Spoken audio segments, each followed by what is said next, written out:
দেশের সরকারি চাকরিজীবীদের দীর্ঘ প্রতীক্ষার প্রহর অবশেষে শেষ হতে চলেছে। আজ যমুনা অতিথি ভবনে অনুষ্ঠিত সরকারের সর্বোচ্চ নীতি নির্ধারণী বৈঠকে নবম জাতীয় পে স্কেল চূড়ান্তভাবে অনুমোদিত হয়েছে। প্রিয় সরকারি চাকরিজীবী ভাই ও বোনেরা, আজকের সকালের আপডেট নিউজে আপনাদের স্বাগত। যারা আমাদের চ্যানেলে নতুন তারা এক্ষুনি চ্যানেলটি সাবস্ক্রাইব করুন, আর হ্যাঁ, অবশ্যই কমেন্ট করে জানাবেন আপনারা কোন জেলা থেকে আমাদের ভিডিওটি দেখছেন। তবে চলুন কথা না বাড়িয়ে আজকের সর্বশেষ সংবাদটি জেনে নিন। এই ঐতিহাসিক বৈঠকে সরকারি কর্মচারীদের জন্য ৩টি অত্যন্ত গুরুত্বপূর্ণ ঘোষণা এসেছে, যা তাদের জীবনের নতুন যুগের সূচনা করবে এবং দীর্ঘদিনের আর্থিক সংকট থেকে মুক্তি দেবে। আজকের এই গুরুত্বপূর্ণ বৈঠকে প্রধান উপদেষ্টা পে কমিশনের কাজের ধীরগতি ও অগ্রগতি নিয়ে তীব্র অসন্তোষ প্রকাশ করেন এবং অত্যন্ত কঠোর ভাষায় সংশ্লিষ্টদের নির্দেশনা প্রদান করেন। তিনি বৈঠকে স্পষ্ট প্রশ্ন তুলে বলেন যে একটি পে স্কেল প্রণয়ন করতে কেন এত দীর্ঘ সময় প্রয়োজন হল। প্রধান উপদেষ্টা উল্লেখ করেন যে তিনি নিজে এই পে কমিশন গঠন করেছিলেন এবং যাদের হাতে এই গুরুত্বপূর্ণ দায়িত্ব অর্পণ করা হয়েছিল তাদের দক্ষতা ও অভিজ্ঞতার প্রতি পূর্ণ আস্থা রেখে তিনি প্রত্যাশা করেছিলেন যে সর্বোচ্চ ২ থেকে ৩ মাসের মধ্যে সব কাজ সম্পন্ন হবে। কিন্তু এই অপ্রত্যাশিত এবং অগ্রহণযোগ্য বিলম্বের ফলে মাঠ পর্যায়ে সাধারণ চাকরিজীবীদের মধ্যে তীব্র হতাশা এবং ক্রমবর্ধমান ক্ষোভ সৃষ্টি হয়েছে, যা প্রশাসনের চেইন অফ কমান্ডের জন্য মোটেও সুখকর নয়। প্রধান উপদেষ্টা গভীর উদ্বেগ প্রকাশ করে আরও বলেন যে অন্তর্বর্তীকালীন সরকারের প্রতি কর্মচারীদের অসন্তোষ প্রতিদিন বৃদ্ধি পাচ্ছে এবং এই পরিস্থিতি কোনো অবস্থাতেই আর মেনে নেওয়া যায় না। তিনি উপস্থিত সকলকে দৃঢ়ভাবে নির্দেশ দিয়ে বলেন যে আগামী ১ মার্চ থেকে নবম পে স্কেল অবশ্যই কার্যকর করতে হবে এবং তার পূর্বে অর্থাৎ ২০ ফেব্রুয়ারির মধ্যে চূড়ান্ত গ্যাজেট জনসম্মুখে প্রকাশ করতে হবে। প্রধান উপদেষ্টার এই স্পষ্ট ও কঠোর নির্দেশের পরিপ্রেক্ষিতে বৈঠকে উপস্থিত অর্থ উপদেষ্টা ড সালাহুদ্দিন আহমেদ তাৎক্ষণিক সম্মতি জানান এবং এটি দ্রুত বাস্তবায়নের পূর্ণ আশ্বাস প্রদান করেন।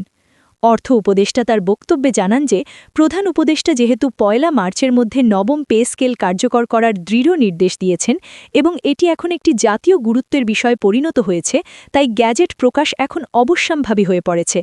তিনি সরকারি কর্মকর্তা কর্মচারীদের নিশ্চয়তা দিয়ে বলেন যে বেতন বৃদ্ধি নিয়ে তাদের মধ্যে যে অনিশ্চয়তা ও বিভ্রান্তি তৈরি হয়েছে তা দূর করতে আগামী ২ থেকে ৩ দিনের মধ্যেই আনুষ্ঠানিক গ্যাজেট প্রকাশিত হবে। অর্থ উপদেষ্টা আরও জানান যে দাপ্তরিক সব কাজ এবং প্রয়োজনীয় জটিল হিসাব নিকাশ ইতিমধ্যে সম্পন্ন হয়েছে। এই কারণে আগামী ১৮ ফেব্রুয়ারির মধ্যে গ্যাজেট প্রকাশ করা সম্পূর্ণভাবে সম্ভব বলে তিনি দৃঢ় আশা প্রকাশ করেন। আজকের এই উচ্চ পর্যায়ের বৈঠকে প্রশাসনের বিভিন্ন মন্ত্রণালয় থেকে প্রায় ৭০ জন জ্যেষ্ঠ সচিব অংশগ্রহণ করেন। বেতন বৃদ্ধি এবং পে স্কেল বাস্তবায়নের প্রশ্নে তারা সকলেই অত্যন্ত ইতিবাচক ও গঠনমূলক মতামত প্রদান করেন। উপস্থিত ৭০ জন সচিব সম্মিলিতভাবে জানান যে একটি জাতীয় বেতন কাঠামো সংশোধন এবং নতুনভাবে প্রণয়ন করা অবশ্যই একটি জটিল ও সময় সাপেক্ষ কাজ, তবে তা সম্পন্ন করতে ৬ মাস বা তার বেশি সময় ব্যয় করা কোনোভাবেই যুক্তিসঙ্গত নয়।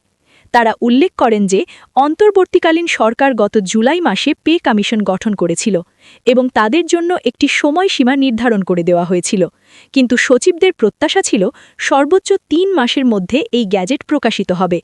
সচিবরা বৈঠকে জোরালোভাবে তুলে ধরেন যে কর্মচারীরা বর্তমানে যে মাত্রায় বৈষম্য ও মুদ্রাস্ফীতির চাপে রয়েছেন তাদের বেতন যত দ্রুত সম্ভব বাস্তবায়ন করা অত্যন্ত জরুরি হয়ে পড়েছে। তারা বিস্তারিতভাবে জানান যে অর্থনৈতিক দিক থেকে সরকারি কর্মচারীরা বহুমুখী সমস্যার সম্মুখীন এবং অনেকে ঋণের বোঝায় জর্জরিত হয়ে মানবেতর জীবনযাপন করছেন।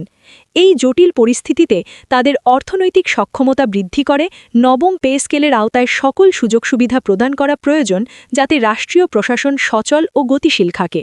সচিবরা দৃঢ়ভাবে বলেন যে পে কমিশনকে এই অনাকাঙ্ক্ষিত বিলম্বের জন্য জবাবদিহিতার মুখোমুখি হতে হবে এবং দ্রুততম সময়ে সব কার্যক্রম সম্পন্ন করতে হবে।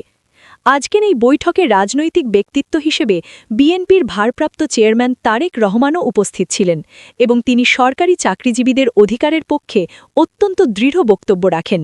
তিনি স্পষ্ট ভাষায় বলেন যে কর্মচারীদের আর কোনোভাবেই অবহেলা করা যাবে না এবং তাদের প্রাপ্য সম্মান ও মর্যাদা রাষ্ট্রীয়ভাবে নিশ্চিত করতে হবে।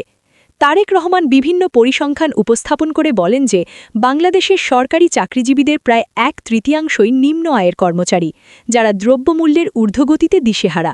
এই বিশাল জনগোষ্ঠীর জীবনমান উন্নয়নে দ্রুত বেতন বৃদ্ধি করে গ্যাজেট প্রকাশ করা এখন অপরিহার্য হয়ে পড়েছে। তিনি দেশের বর্তমান রাজনৈতিক প্রেক্ষাপট তুলে ধরে বলেন যে সামনে যেহেতু একটি জাতীয় নির্বাচন আসছে, তাই নির্বাচনের আগেই পে স্কেল সংক্রান্ত সব দাপ্তরিক কাজ সম্পন্ন করা উচিত। তারেক রহমান সতর্ক করে বলেন যে নির্বাচনকালীন সময়ে যদি পে স্কেল নিয়ে কোনো জটিলতা বা অসন্তোষ থেকে যায়, তাহলে সরকারি চাকরিজীবীদের মধ্যে অস্থিরতা সৃষ্টি হতে পারে, যা নির্বাচনের সুষ্ঠু ও নিরপেক্ষ পরিবেশকে মারাত্মকভাবে ক্ষতিগ্রস্ত করতে পারে। নির্বাচনী পরিস্থিতি স্বাভাবিক রাখতে এবং প্রশাসনিক অধিকারদের কাজে উদ্যমী রাখতে কর্মচারীদের সন্তুষ্ট রাখা অত্যন্ত জরুরি বলেও তিনি মন্তব্য করেন। তার এই গুরুত্বপূর্ণ বক্তব্য বৈঠকে উপস্থিত সকলের বিশেষ মনোযোগ আকর্ষণ করে এবং পে স্কেল দ্রুত বাস্তবায়নের প্রয়োজনীয়তা সবার কাছে আরও স্পষ্ট হয়ে ওঠে।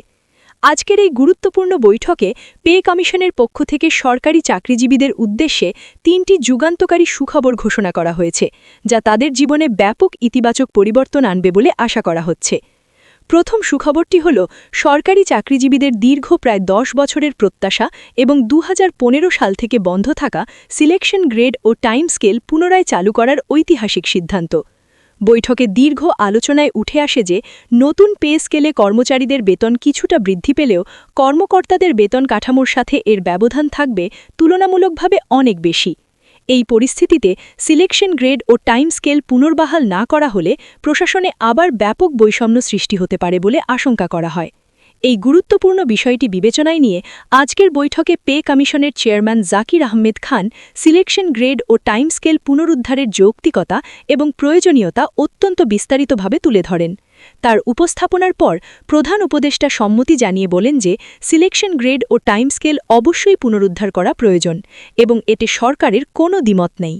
তিনি স্পষ্ট করে জানান যে ফেব্রুয়ারির মধ্যে যে খসড়া অনুযায়ী গ্যাজেট প্রকাশ করা হবে, সেখানে এই দুটি গুরুত্বপূর্ণ সুবিধা অবশ্যই অন্তর্ভুক্ত থাকবে। এই সিদ্ধান্তটি সাধারণ সরকারি চাকরিজীবীদের জন্য একটি বিশাল স্বস্তির বার্তা, কারণ প্রায় 10 বছর ধরে তারা এই ন্যায্য সুবিধা থেকে বঞ্চিত ছিলেন। সিলেকশন গ্রেড ও টাইম স্কেল পুনর্বহালের মাধ্যমে সরকারি চাকরিজীবীরা তাদের চাকরির জীবনের নির্দিষ্ট মেয়াদ অতিক্রম করার পর পদোন্নতি না পেলেও স্বয়ংক্রিয়ভাবে উচ্চতর বেতন স্কেলে আরোহণ করতে পারবেন।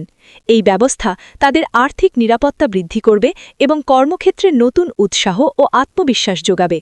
বিশেষত যারা দীর্ঘ সময় ধরে একই পদে নিষ্ঠার সঙ্গে কর্মরত কিন্তু বিভিন্ন প্রশাসনিক কারণে পদোন্নতির সুযোগ পাননি, তাদের জন্য এটি শ্রেষ্ঠ উপহার হবে। এই পদক্ষেপের মাধ্যমে প্রশাসনের বিভিন্ন স্তরে বিদ্যমান আর্থিক বৈষম্য উল্লেখযোগ্যভাবে হ্রাস পাবে এবং কর্মচারীদের মনোবল উন্নত হবে।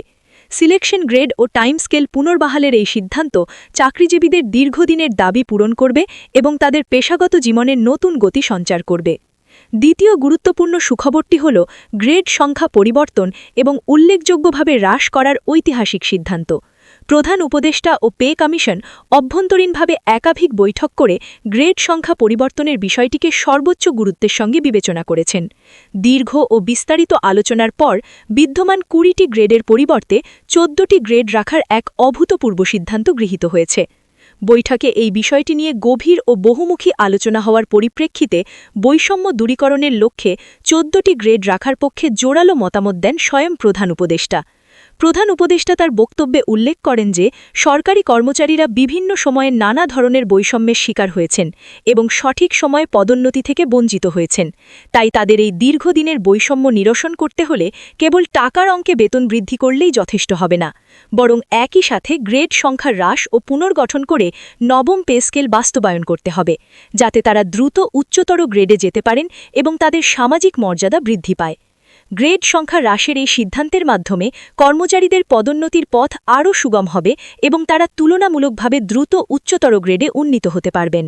বিশেষজ্ঞরা মনে করছেন গ্রেড সংখ্যা হ্রাসের এই সিদ্ধান্ত অত্যন্ত সময়সাপেক্ষ এবং যুক্তিসঙ্গত হয়েছে।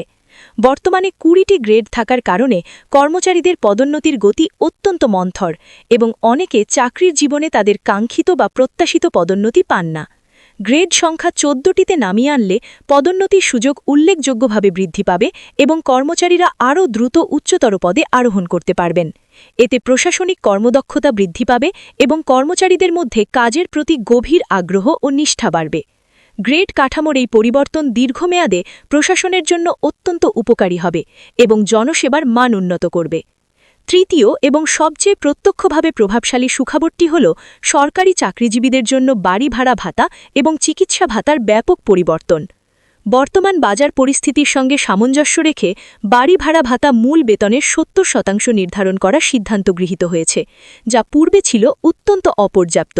বিশেষত ঢাকা এবং অন্যান্য বড় শহরে বসবাসরত কর্মচারীদের জন্য এই বর্ধিত ভাতা বিশাল স্বস্তি বয়ে আনবে। বর্তমানে শহরাঞ্চলে বাড়ি ভাড়া অত্যন্ত বেশি এবং পূর্ববর্তী ভাতা দিয়ে তা বহন করা সাধারণ কর্মচারীদের জন্য প্রায় অসম্ভব ছিল। বাড়ি ভাড়া মূল বেতনের ৭০% নির্ধারণ করার এই সিদ্ধান্ত চাকরিজীবীদের মাসিক আয়ের একটি বড় অংশ বাঁচিয়ে দেবে, যা তারা পরিবারের অন্যান্য জরুরি প্রয়োজনে ব্যয় করতে পারবেন। এতে তাদের জীবনযাত্রার মান উল্লেখযোগ্যভাবে উন্নত হবে এবং আর্থিক চাপ অনেকাংশে লাঘব হবে। বাড়ি ভাড়ার এই ব্যাপক বৃদ্ধি চাকরিজীবীদের দীর্ঘদিনের অন্যতম প্রধান দাবি ছিল এবং অবশেষে তা